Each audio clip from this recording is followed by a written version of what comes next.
Bonjour, mon nom est Martin Messier, je suis président de l'Association des propriétaires du Québec, l'APQ, et aujourd'hui, je vais vous parler de la hausse des loyers, un petit peu la boule de cristal, qu'est-ce qui nous attend en 2023?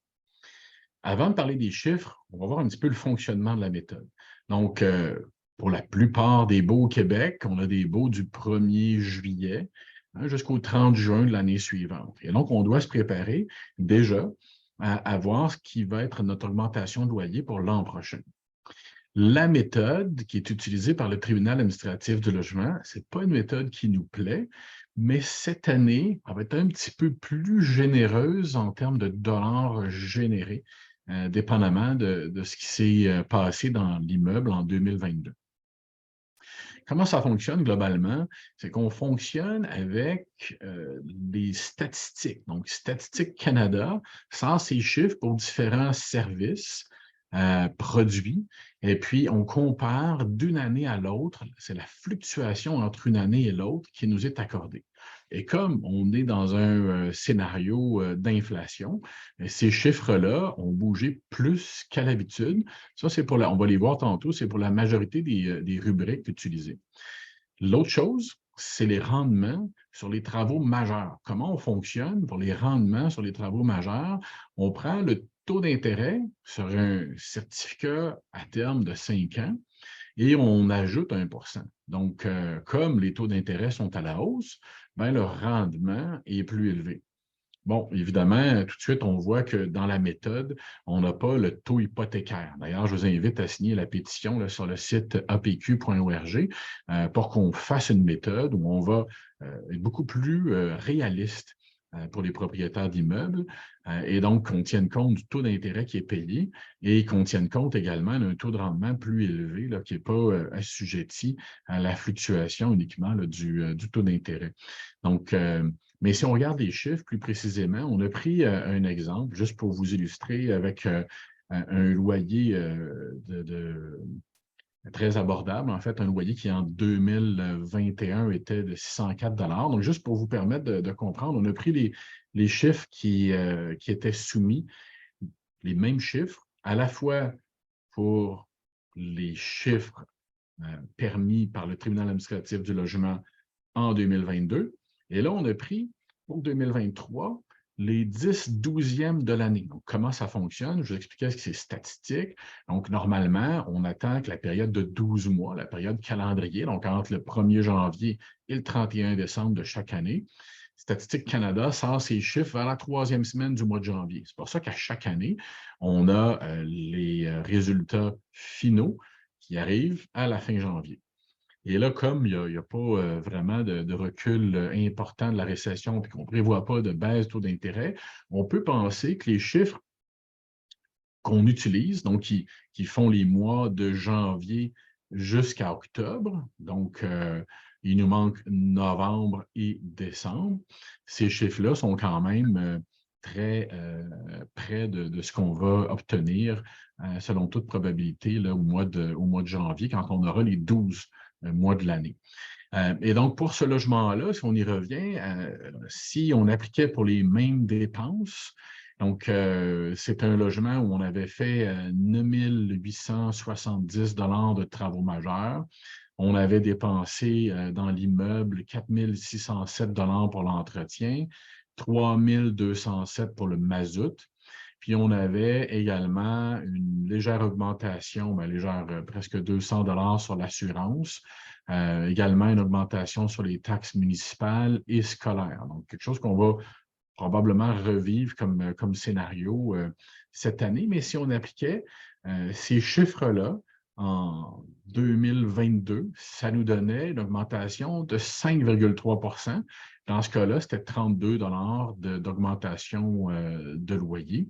Et si on prenait les mêmes chiffres avec notre estimé des 10 mois pour voir un petit peu ce qui se passerait en 2023, on arrive à près du double, 9,56 %. Donc, ça nous donnait 57 $ d'augmentation de loyer au lieu de 32. Donc, même immeuble, même chiffre, mais avec les résultats statistiques, donc un estimé de la méthode du tribunal administratif du logement, ça vient presque que doubler. Voyez-vous, on était à un loyer une augmentation de loyer de 32 $ pour ce logement-là, qui est 604 $.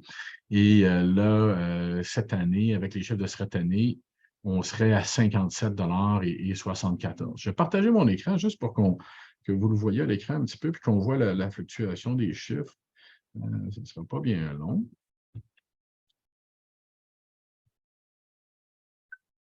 Excellent.